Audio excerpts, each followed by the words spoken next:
आप सुन रहे हैं चैप्टर 17। ये आदित्य था। जैसे ही राजीव लिफ्ट से बाहर निकला, उसने प्रखर को आवाज देते हुए कहा, हे प्रखर।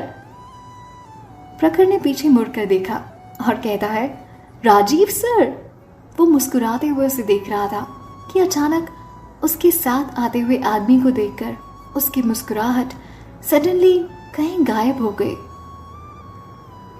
आदित्य की पर्सनालिटी ही ऐसी थी कि उसे इग्नोर नहीं किया जा सकता था। हालांकि प्रखर ने उसे बहुत साल पहले देखा था, पर उसने उसी वक्त उसे पहचान लिया था। वो आदित्य ही था।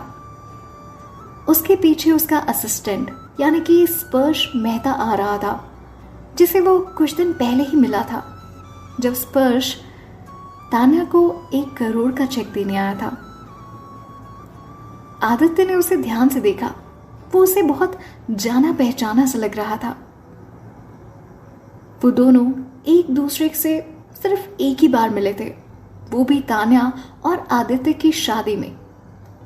इतने सालों में प्रखर काफी बड़ा हो गया था, तो ये तो बहुत ही नेचुरल था कि आदित्य उसे एक बार में नहीं पहचान पाया।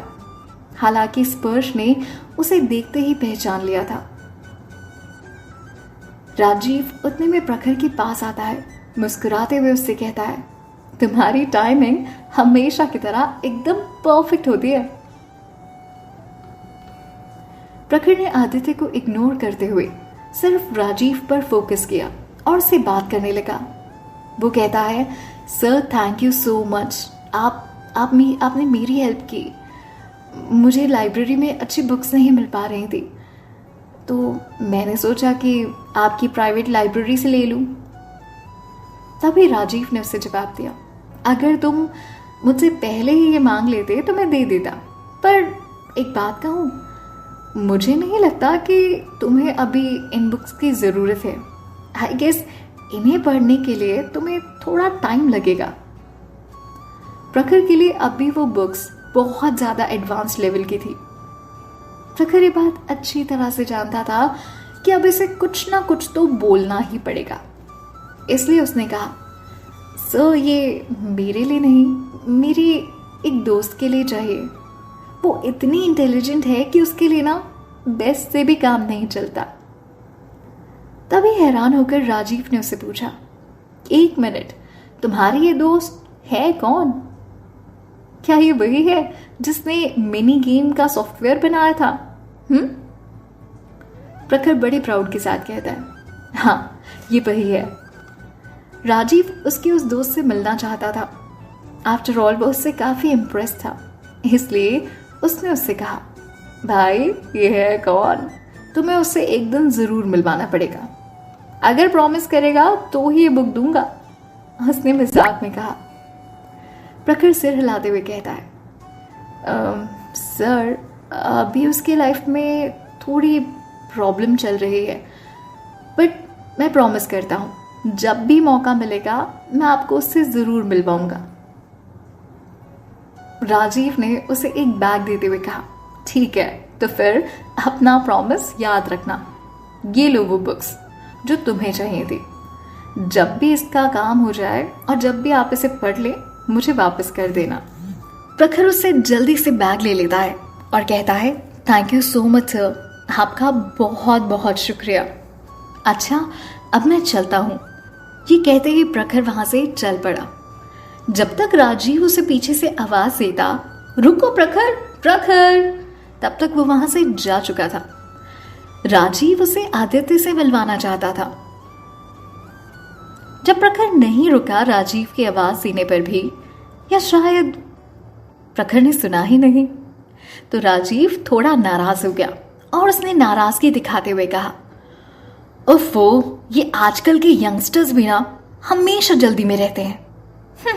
क्या उसने फेमस द आदित्य ओबेरॉय को पहचाना तक नहीं? गॉश, क्या होगा इन यंगस्टर्स का? जाहिर सी बात है, आदित्य से मिलने के लिए लोग अपॉइंटमेंट लिया करते थे और प्रखर का ये बिहेवियर राजीव को थोड़ा अजीब लगा। उसे लगा कि शायद प्रखर इतनी हड़बड़ी में था कि उसने आदित्य को, दीप आदित्य ओबरॉय को पहचाना तक नहीं। पर राजीव को कौन समझाए आदित्य और प्रखर का कनेक्शन। तभी आदित्य ने उससे पूछा, राजीव, ये लड़का कौन था? राजीव 2 मिनट सोचता है और जवाब देता है, सर, ये मेरे कॉलेज में मेरा जूनियर है। अच्छा लड़का है और बहुत टैलेंटेड है। मैं चाहता हूँ कि ये हमारी कंपनी ज्वाइन कर ले, क्योंकि थोड़ी सी ट्रेनिंग के बाद वो काफ़ी वैल्यूएबल साबित होगा। लड़का होनहार है तो हमारी कंपनी के लिए सही रहेगा। आदित्य ये सारी बातें इसलिए पूछ रहा था क्योंकि न जाने क्यों उसे वो कुछ जाना पहचाना सा लग रहा था। आदित्य को इस बात का यकीन था कि वो प्रखर से कहीं ना कहीं तो मिला है, बट कहाँ, कब और कैसे वो उसे याद नहीं था। तभी स्पर्श ने उनकी कॉन्वर्सेशन के बीच में हल्का सा हंसते हुए आदित्य से धीरे से कान में कहा, सर, ये प्रखर है। प्रखर? आदित्य नाम सुनकर सोचने लगा, जैसे उसने ये नाम पहले भी कहीं सुना था। तभी स्पर्श फिर से बोला, सर, ये तान्या मैम का कजिन है। तभी उसको सब कुछ याद आ गया।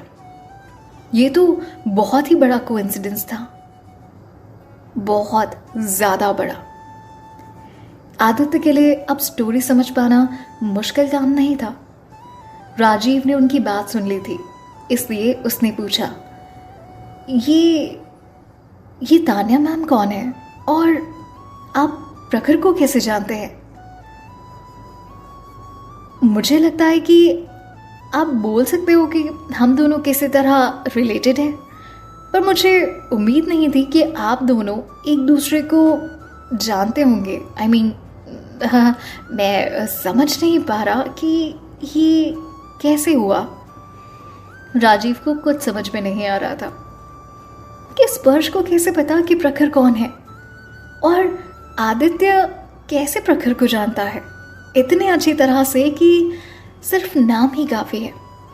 तभी राजीव ने उससे कहा, सच में ये दुनिया बहुत छोटी है, ये बुक्स भी शायद आपको ही चूज करनी थी। मैंने सिर्फ तुम्हारी शेल्फ से कुछ बुक्स निकाल कर दी। आदित्य ने उसे जवाब दिया और उसके दिमाग में सिर्फ एक ही बात चल रही थी, आखिर ये बुक्स हैं किसके लिए? ये बुक्स राजीव की कलेक्शन की सबसे डिफिकल्ट बुक्स में से थी और इसे चूज करने में आदित्य ने उसकी मदद की थी। आफ्टर ऑल, आदित्य से ज्यादा बेहतर इन बुक्स के बारे में और कौन जान सकता था? और आप ऐसा बोल सकते हैं कि जब वो इन बुक्स को चूज कर रहा था तब वो थोड़ा सा नाराज था, क्योंकि वो राजीव से मिलने गया था, पर राजीव को एक प्रोजेक्ट पर काम खत्म करना था। इसलिए उसने उसे रिक्वेस्ट की थी, जब तक वो काम करे तब तक आदित्य उसके लिए बुक सिलेक्ट कर दे। उसके एग्जैक्ट वर्ड यही थे। आदित्य ओबरॉय एक बहुत अच्छे रीडर है, तो मुझे यकीन है कि उनके सिलेक्शन की वजह से मेरे जूनियर को फायदा ही होगा। इसलिए मैं चाहता हूं कि दी परफेक्शनिस्ट इन बुक्स का सिलेक्शन करेंगे ना जनाब आप मेरे लिए।